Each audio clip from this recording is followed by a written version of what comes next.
గతంలో ఏ ప్రభుత్వం చేయని విధంగా మా ప్రభుత్వం మీకు బకాయిలు చెల్లించి మీకు అండగా నిలబడింది. ఫస్ట్ టైం 1:2 ఇచ్చాం మేము బ్యాంక్ గ్యారంటీలు మీకు కొనుగోలు చేయమని. కొనుగోలు చేయగానే వీళ్ళంత త్వరలో మీకు డబ్బులు చెల్లిస్తాం సీఎంఆర్ ద్వారా అని కూడా మేము పదే పదే చెప్పుకుంటా వచ్చాం. ఈ జిల్లాలో అధునాతన రైస్ మిల్లు ఉన్నాయి, భారీ స్థాయిలో రైస్ మిల్లు ఉన్నాయి. ఆ యాజమాన్యులందరినీ కూడా నేను కోరుతున్నాను, నిలబడండి మీరు రైతుల పక్షాన, ప్రభుత్వానికి అండగా నిలబడండి. 11,000 కోట్ల రూపాయలు మేము ధాన్యం కొనుగోలు చేశాం. మీకు కూడా ఒక బాధ్యత ఉంది, ఖచ్చితంగా నిలబడాలి మీరు. ఎక్కడ కూడా రాజీ లేకుండా నేను రైతన్నలకి మరొక్కసారి నేను భరోసా ఇస్తున్నాను. కూటమి ప్రభుత్వం మిమ్మల్ని అవమానపరచదు, మిమ్మల్ని కించపరచదు, మిమ్మల్ని ఇబ్బంది పెట్టదు. 100% మీ ఆప్తమిత్రుడుగా మీతో నిలిచి నడవడానికి మేము సిద్ధంగా ఉన్నాం. ఎటువంటి సమస్య వచ్చినా సరే మేమందరం కూడా క్షేత్రస్థాయిలో మీకోసం పనిచేయడానికి సిద్ధంగా ఉన్నాం. అవసరమైతే ఉభయ గోదావరి జిల్లాల్లో దాదాపు మరొక 2 లక్షల నుంచి 3 లక్షల మెట్రిక్ టన్నుల ధాన్యం కొనుగోలు చేయడానికి సిద్ధంగా ఉన్నాం. రేపటి రోజున సుదీర్ఘంగా ఒకసారి సమావేశం ఏర్పాటు చేసుకుని పూర్తి స్థాయిలో మనం సమీక్ష చేసుకున్న తర్వాత ఎక్కడ ఏ జిల్లాలో ఏ మండలాల్లో ధాన్యం కొనుగోలు జరుగుతుందో దాన్ని ఇంకా మెరుగుపరిచే విధంగా ఏం చేయగలుగుతామో ఆ చర్యలు తీసుకుంటామని మీ అందరికీ మరొకసారి ప్రత్యేకంగా నేను మా కూటమి ప్రభుత్వం నుంచి మీకు భరోసా ఇస్తున్నాను. ఎట్టి పరిస్థితుల్లో కూడా ధాన్యం కొనుగోలు చేసే ప్రక్రియలో ఒక బాధ్యత గల భరోసా ఇచ్చే విధంగా ఒక పాత్ర ప్రభుత్వానికి ఉంటుంది. ప్రైవేట్లో కూడా ఓపెన్ మార్కెట్లో కూడా కొనుగోలు జరగాలి. ఎందుకంటే గతంలో ఇచ్చిన అంచనాల మేరకు, వ్యవసాయ శాఖ ఇచ్చిన అంచనాల మేరకు, ఉదాహరణకి ఈస్ట్ గోదావరిలో 6 లక్షల మెట్రిక్ టన్నులను అంచనాలు ఇచ్చారు. దానికి అనుగుణంగా మేము టార్గెట్లు పెట్టుకుంటాం. కానీ దిగుబడి ఎక్కువ వచ్చిందనే ఒక మంచి విషయంలో రైతులు కొంచెం ఆందోళన చెందుతున్నారు. గతంలో ఎప్పుడు లేని విధంగా ఈసారి 60 బస్తాలు కూడా దిగుబడి వచ్చిందని చాలామంది రైతులు చెప్తా ఉన్నారు క్షేత్రస్థాయిలో పర్యటిస్తున్నప్పుడు. కాబట్టి గోతాల విషయంలో కొరత లేకుండా, ధాన్యం కొనుగోలు విషయంలో కొరత లేకుండా, ధాన్యం కొనుగోలు కూడా కనీస మద్దతు ధరకి కొనుగోలు చేసే ఎట్టి పరిస్థితిలో కూడా దళాలని ప్రోత్సహించకుండా ప్రభుత్వమే మీకు అండగా నిలబడుతుందని ఈ సందర్భంగా మరొకసారి మా ప్రభుత్వం తరఫున ప్రతి ఒక్కరికి ఆ భరోసా ఇస్తున్నాం.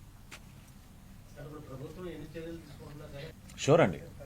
మేము గతంలో అకాల వర్షాలు వచ్చినప్పుడు ఖరీఫ్లో కృష్ణా జిల్లాలో ఈ సమస్యను మేము ఎదుర్కొన్నాం.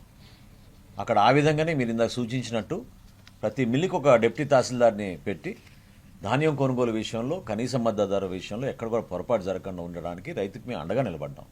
నేను రేపు సమీక్షించినప్పుడు తప్పకుండా ఆ విధంగానే ఉత్తర్వులు ఇస్తాను ఈ 2 జిల్లాల్లో కూడా. ఎందుకంటే అన్నపూర్ణ లాంటి జిల్లాలు, ఉభయ గోదావరి జిల్లాలు, రైతులు ఎవరు కూడా దీని గురించి ఇబ్బంది పడకూడదు. మీరు ప్రభుత్వం పైన మీరు నమ్మకం కోల్పోబాకండి. ఖరీఫ్లో ఏ విధంగా అద్భుతంగా మేము కొనుగోలు చేశామో రబీలో కూడా గతంలో ఏ ప్రభుత్వం చేయని విధంగా మనస్ఫూర్తిగా చెప్తున్నాం మీకు 11 లక్షల మెట్రిక్ టన్నులు గత సంవత్సరం కన్నా ఎక్కువ మేము కొన్నాం. అర్థం చేసుకోండి మీరు. ఇది కేవలం రాజకీయ దురుద్దేశంతో జగన్మోహన్ రెడ్డి గారు ఏదో హడావుడి చేసి ఒక ప్రెస్ మీట్ పెడితే నిజంగా దయ్యాలే వేదాలు వల్లించినట్టు ఉంది. ఆ విధంగా ఆయన మాట్లాడితే రైతాంగం గురించి ఏం చెప్పమంటారు? కనీసం రైతులకి డబ్బులు ఇవ్వలేదు, బకాయిలు వదిలేసి వెళ్ళిపోయారు. పోనీ ధాన్యం కొన్నారంటే అది లేదు. లెక్కలు చూస్తే ప్రజలకు తెలియాలి ఈ రోజున వాస్తవాలు ఏంటో. ఖచ్చితంగా మేము నిలబడతాం. రేపు లోతుగా సమీక్షించుకుని వివిధ జిల్లాల కలెక్టర్లను రమ్మన్నాను, జాయింట్ కలెక్టర్లు రమ్మన్నాను, అధికారులను రమ్మన్నాను. అదేవిధంగా మిల్లర్లను కూడా ఆహ్వానించాం, రైతు సోదరులు కూడా ఆహ్వానించాం. మీ సమస్య ఎక్కడ కూడా పరిష్కారం చేయకుండా మేము ఉండం. 100% పరిష్కారం చేస్తాం. ఆ నమ్మకంతో మీరు ఉండండి మనస్ఫూర్తిగా తెలుగు. ఇవాళ ఉదయం నేను కొంతమంది కలెక్టర్లతో నేను టెలికాన్ఫరెన్స్ చేశాను, మాట్లాడానండి.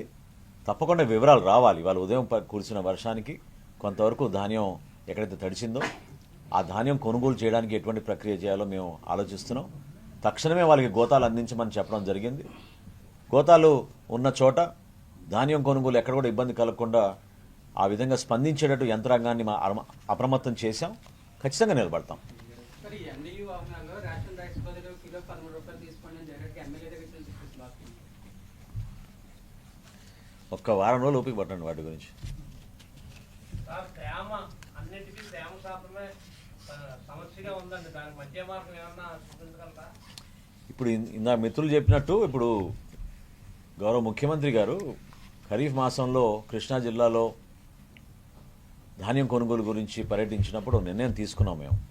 అదేంటంటే వచ్చే సంవత్సరం అంటే ఖరీఫ్ మాసానికల్లా ఈ తేమ శాతం మెజర్ చేసే మీటర్లు ఏవైతే ఉన్నాయో, మెషిన్లు ఏవైతే ఉన్నాయో, ఒకటే బ్రాండు ఒకటే కంపెనీ దగ్గర నుంచి రైతు సహాయ కేంద్రాల్లో అదే పెడతాం.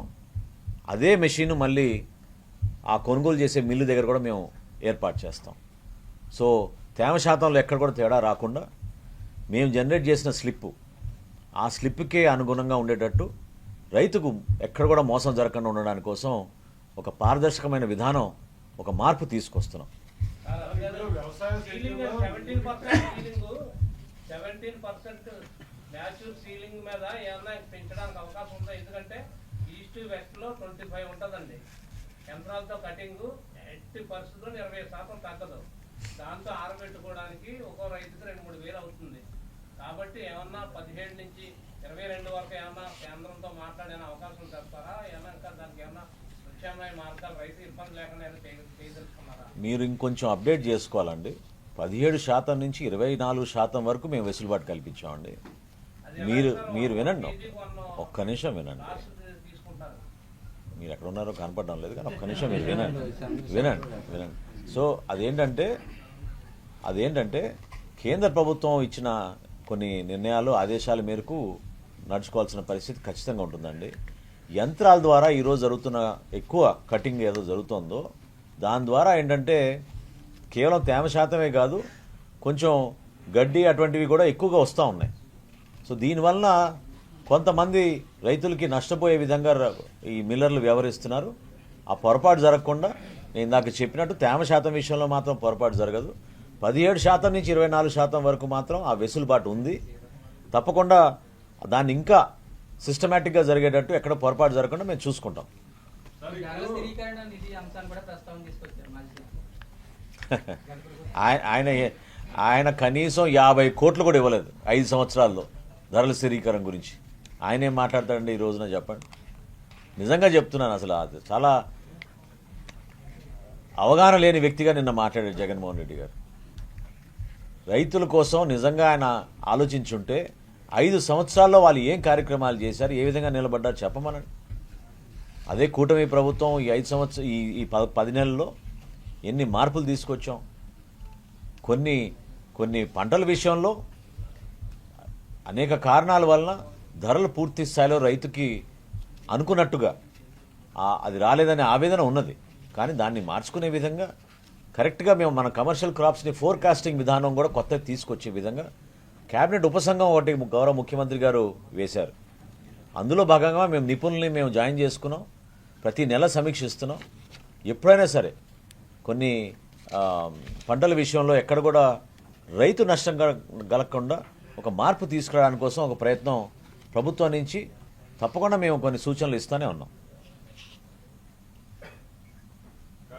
ధాన్యం కొనుగోలు చేయాలని చెప్పి రైతులు రోడ్డు ఎక్కి ఆందోళన చేస్తున్నారు. రీసెంట్గా ఇప్పుడు జగ్గంపేటలో కూడా వాళ్ళ వెహికల్స్ బంద్ చేసి రోడ్డు ఎక్కి ఆందోళన చేస్తున్నారు. అది అంటే ఒక విధంగా మేము గర్వపడుతున్నాం అండి. ఇందాక అన్నట్టు ఏ ప్రభుత్వం చేయని విధంగా మేము 48 లక్షల మెట్రిక్ టన్నులు మేము ధాన్యం కొనుగోలు చేసాం. 11,000 కోట్ల రూపాయలు వాళ్ళ ఖాతాల్లోకి 24 గంటల లోపే జమ చేసాం.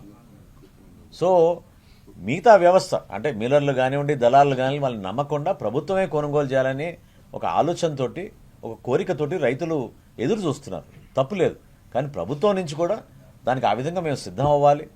మా రైతు సహాయ కేంద్రాల్లో మేము గోతాలు ఏర్పాటు చేసుకోవడం, అధికార యంత్రాంగాన్ని ఏర్పాటు చేసుకోవడం. నేను మరొకసారి చెప్తున్నా మీకు, గత సంవత్సరం ఈ రోజు వరకు కొన్నది, ఈ రోజు కాదు మొత్తం రబీ సీజన్ వరకు కొన్నది 37 లక్షల మెట్రిక్ టన్నులు. అదే మన కూటమి ప్రభుత్వం ఈ రోజు వరకు 48 లక్షల మెట్రిక్ టన్నులు కొన్నాం. ఇంకొక 8 లక్షల నుంచి 10 లక్షల మెట్రిక్ టన్నులు కొనడానికి మేము సిద్ధమవుతున్నాం. కొంచెం సమయం ఇవ్వండి.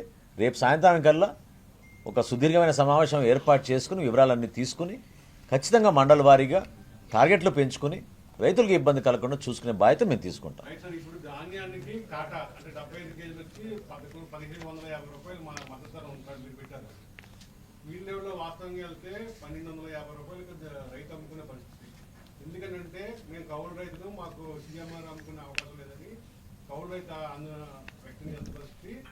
100కి వ్యవసాయం చేసే వాళ్ళలో 70% మంది కౌలుదారులే.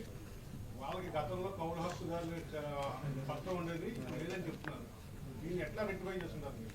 అది కరెక్ట్ కాదండి. మీ దగ్గర ఉన్న సమాచారం ఈ క్రాప్ విధానం, ఈ పంట విధానంలో ఖచ్చితంగా ఎవరైతే కష్టపడి పండిస్తున్నాడో రైతు అతనికే ఆ అర్హత దొరికేటట్టు అన్ని విధాలుగా ఏర్పాట్లు ఇప్పుడు కాదు, ఒక 10 నెలల క్రితం నుంచే మేము చేసుకుంటూ వస్తున్నాం.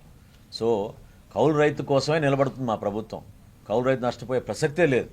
గతంలో పవన్ కళ్యాణ్ గారు కానీ చంద్రబాబు నాయుడు గారు కానీ అనేక సందర్భాల్లో ఏ విధంగా కౌలు రైతుల కోసం అండగా నిలబడ్డామో మరొకసారి రాష్ట్ర ప్రజలకి గుర్తు చేస్తున్నాం. Thank you.